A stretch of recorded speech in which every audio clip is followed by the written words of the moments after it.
So first off, let me just say that if I look a little dirty or sweaty or covered in sap or have pine needles inside my collar, it's because I actually just got home about half an hour from helping my Mason's Lodge unload about 400 Christmas trees for our Christmas tree sales this year.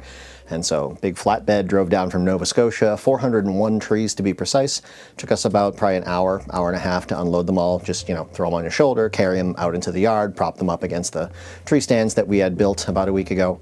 And then I just got home about 20-30 minutes ago. So I may look a little out of it. It's also why I'm wearing more casual clothing, because I didn't want to wear my nice clothes and get sap and pine needles all over them.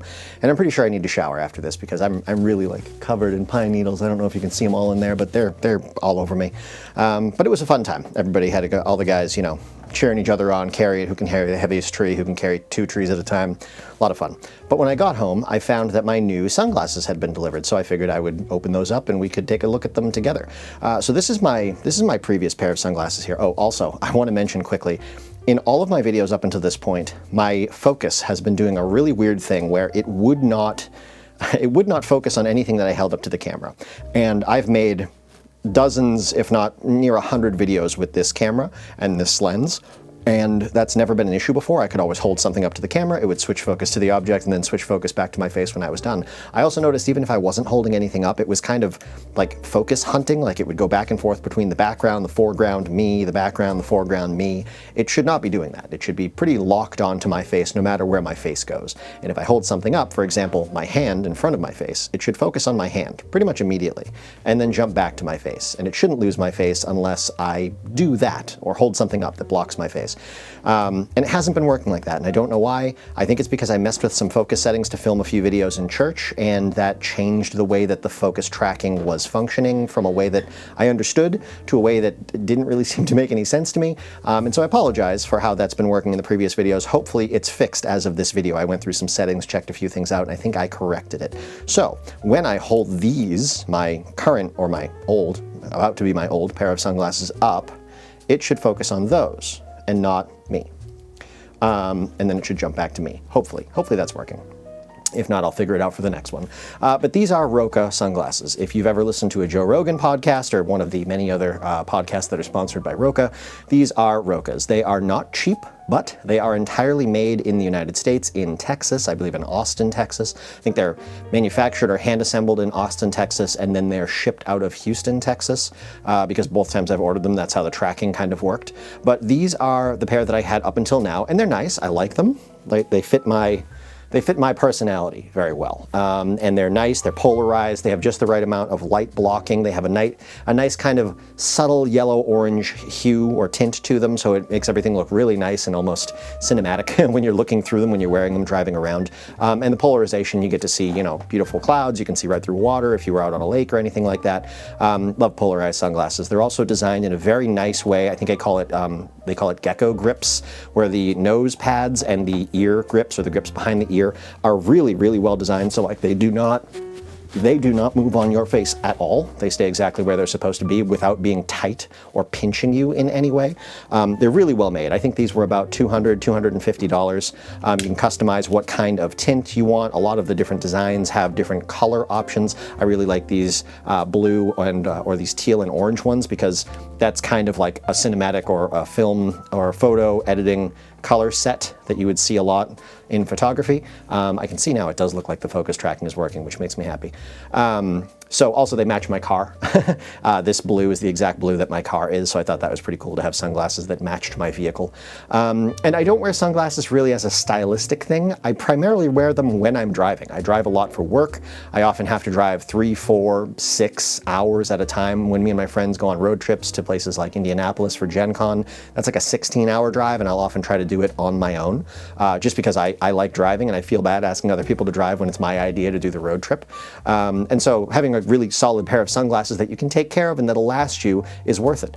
Another thing about Roka in particular is if you look at other sunglass brands, whether it be Ray-Ban or Gucci or Lens Crafters, like any of the any of the companies or brands that makes glasses, or whether it be, you know, reading glasses, eyeglasses, or sunglasses, or prescription sunglasses, they're all actually owned by this one sort of like secretive mega corporation, which I believe is a French company, and they're all made in the same factories by the same people. So it doesn't matter if you're spending, oh, they also own Sunglass Hut, and they own like Glasses Boutique, like all these other, all these places where you would get sunglasses, whether it be the $20 or $30 sunglasses that you get at the stand at the mall, the little kiosk, or whether it be the $250, $300 Ray-Bans that you get at a, you know, a shopping center at an official like fancy sunglass store or glasses store. Those are all owned by the same parent company and made in the same factories out of the same materials. You're just paying an exorbitant amount of money for no reason. And they've basically like designed and built this monopoly around glasses internationally, this one company. Roka is not part of that. They are their own privately owned company based out of Austin, Texas, American made stuff. So I've always really liked these. However, with my new sort of stylistic changes to the way that I dress, these don't really fit, right? I mean, with this outfit, they're not bad. They do clash a bit, obviously. But if I were wearing, this is another thing, right? Like, I don't even necessarily know if I want to wear sunglasses that often, because I don't feel like any sunglasses really fit with a 1940s looking wardrobe. I can't picture anyone in that era ever having worn sunglasses in photographs, in films, anywhere that I've ever seen them. But I asked ChatGPT, I said, you know, were sunglasses a thing in the 30s, 40s, 50s? And if so, what were they? What did they look like? Obviously glasses were a thing, but I don't think I want sunglasses that are, you know, spectacles or anything like that. And so I asked it, and it said, yes, they certainly were. And there were really only two styles that men would wear. There were classic aviators, military-style aviators, which were obviously made very popular leading into and certainly following the Second World War. You know, thin wire, metal-framed aviators with the big teardrop style lens, often in a sort of smoke green or smoke gray is what you would get them in. And then other than that, there were these, I want to say they were called like highbrow glasses, like, or thick brow glasses, I can't remember, but it was a much broader top band that looked to be made out of plastic or tortoise shell or something like that. And then the lens itself had a thin frame around it, so there was a sort of a much more much less subtle, I should say, much less subtle top to the frame than the bottom, a much more exaggerated frame. And those didn't look right to me. Those looked more academic. So I figured if I've got two options, I'm going to go with the aviators. And so I went on Roka, and I went to see if they sell classic aviators, thin wire metal frame, teardrop lens, smoke gray, smoke green, something like that. And they have exactly that in smoke gray and smoke green. It makes sense. A company that's trying to make sort of an American-made product out of Texas would have a option that perfectly mirrors the traditional military sunglasses of the 1940s. And so I ordered those. They were actually on sale. I think normally they're $300. I got them for $200. And they also offer programs like Afterpay, where instead of having to pay the full price right up front, you can pay $50 at the time of purchase and then 3 more payments of $50 without any kind of a credit check or anything like that, which is nice. And so I'm going to put these down, and I'm going to reach behind me and grab these right here. This is the freshly delivered. I'm hopefully not showing you my address or anything like that, but these are the newly arrived Roka sunglasses. So I'm going to open these up. And let's see here. So, and this is the same. I took a quick peek upstairs before I came down here. This is the same kind of stuff that I got in my other pair. So I'm assuming they do this for every pair. But there's this nice little handwritten note here. See, now it looks like my focus isn't adjusting, which concerns me. Why? Why does it look like my focus is locked on my face now? What's going on? Hey, camera, look at this. See, now it looks like it's locked on my face. That's super frustrating. But anyways, it's a little card that says, Joshua, thank you for your support. Enjoy your new Rokas. So that's cool. So I'm going to pop this smaller box out of this bigger box. Stick this over here. And here we have the actual Roka box. If I hold it up to my face, it's definitely in focus, but I want it to be on focus out there where you can see it closely and not focus on my face. I don't know. Can't tell what's happening.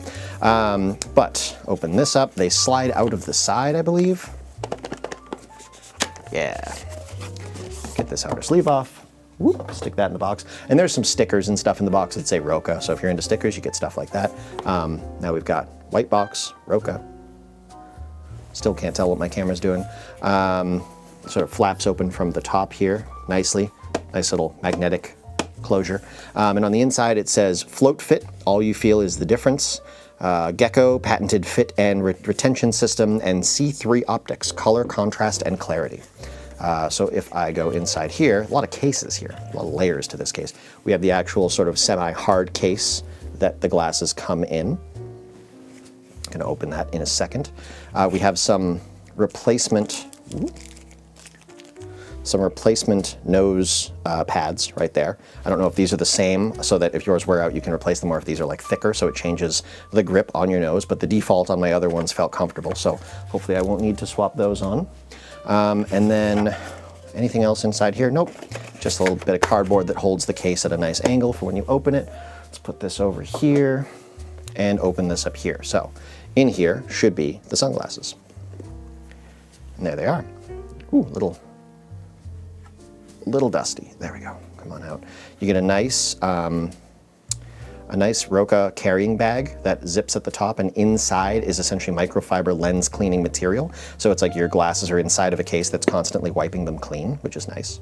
And this is the pair of Aviators. I'm actually going to flip this little bag inside out and give these a quick little wipe down. This is how I usually use this bag. Again, my other pair came with this same bag. But if you hold them by the frames and kind of just use the bag to rub down both sides, you end up with nice clean lenses. And you keep your oily fingerprints off of them. There we go. And so, per my new wardrobe, these are my new sunglasses. These are I think the color was carbon, C carbon or C1 carbon, something like that. It said it on the package. Or C3, that was the technology. So yeah, C3 carbon. So this is something like a 12% color penetration with polarized lenses. And this is supposed to be what matches the style of clothing that I now wear. Again, I don't think I'm going to be wearing these as a fashion choice. I don't think I'm going to wear them outside of the car. I think I'm primarily going to be wearing them when I'm driving, when there's sun in my face, because that's how I've always used sunglasses. I've never really worn them as like a part of my outfit. I've worn them as a tool so that I can drive when it's bright out. But yeah, so these are my new sunglasses. I like them. They're very lightweight. I will take good care of them. Phantom. Yeah, Phantom is the color, or Phantom is the color or the lens color, I'm not sure, but that's what these are. Or maybe it's just the design, Phantom. But these are my new sunglasses. If you guys are looking for a pair of sunglasses and you want a solid pair of sunglasses that last you a while, that are made in America, that buck the trend of being part of like this megacorp that owns all of the other sunglass companies, and I'm not sponsored in any way, I wish I was, I just like Roka sunglasses. Try them out, go to the website, see what they have, see if you can catch a sale, see if there's something on clearance that you can grab if you're looking for a cheap pair, or use that Afterpay system where you can sort of pay in installments. But yeah, Roka sunglasses, really nice, really glad to have these. Now I have something that I can wear in the car that won't look so weird with my new clothes. Anyways, hope you guys have enjoyed this video, and I will see you in the next one.